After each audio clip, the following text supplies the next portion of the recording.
Hey, it's my friends from SkyHigh magazine.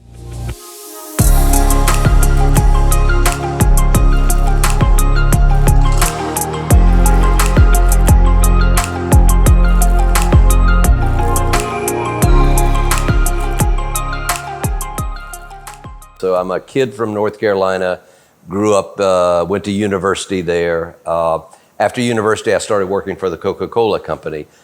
And it never ended. I moved 7 times in the United States, and then I moved to Japan for 5 years as a senior VP. Then I moved to India, where I was the CEO for 3 years, and then it was off to Africa and the Middle East, where I was the CEO and a group president there. I came back to the United States in Houston, Texas, as CEO of Minute Maid, which was headquartered there.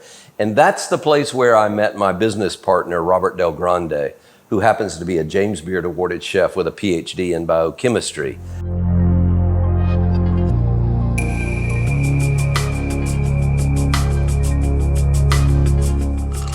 So after some discussion and realizing that we both like plants quite a bit, he obviously cooks with them. I actually did a collaboration for the Coca-Cola company in China on traditional Chinese medicine. So there were a lot of overlaps related to plants.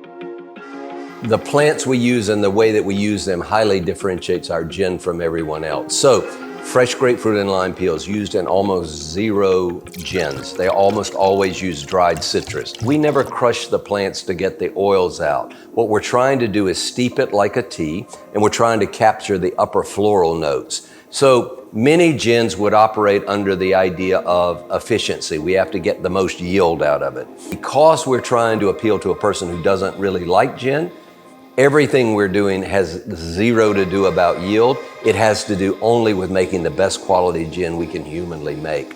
So the ability to use whole plants, never crushing them, and then Robert's ability to cut the heads and tails, which is where off-taste sit or where hangovers sit, that ability not to try to gain more cases, but in fact to make sure you get the purest heart of the gin you can get, allows us to have the best product you can have.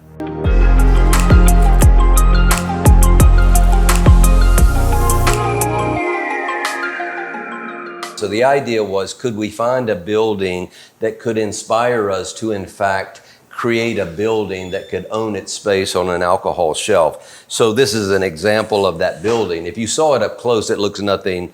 It's actually 2 different buildings. But when you see it together, you have the image that it could be a bottle. And so that's the inspiration. And I went to Pavisa, who are artisan glassmakers in Mexico City, and we partnered together, and they were able to execute the concept that we had, which is now called the Skyline Bottle, a toast to the architects that create the skylines of our lives.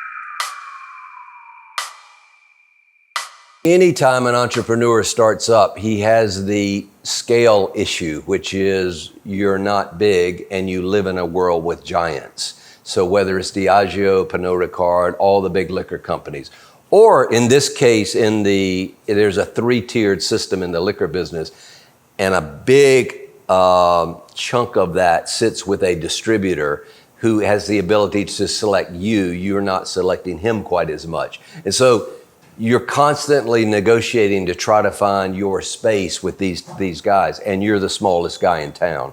So if you don't deliver a differentiated product, in my mind, the work just gets triply hard. So doing that hard lifting of really sitting down and differentiating your brand from everybody else becomes absolutely critical. And then you'll still have the hardships of trying to get distribution in the liquor stores and the chains and that sort of thing. And it's pretty much a state-by-state industry. So you're having to go state by state and slowly build it. Well, it's been great having SkyHigh magazine here with us today. And I'd like to welcome all consumers, all guests, all brand owners, all entrepreneurs to come over and visit us at New Artisan Spirits. And you'll see a great tasting lounge. We'll go visit the distills and show you the story behind it. So Thanks again for this wonderful chance to tell our story, and we hope to see you again.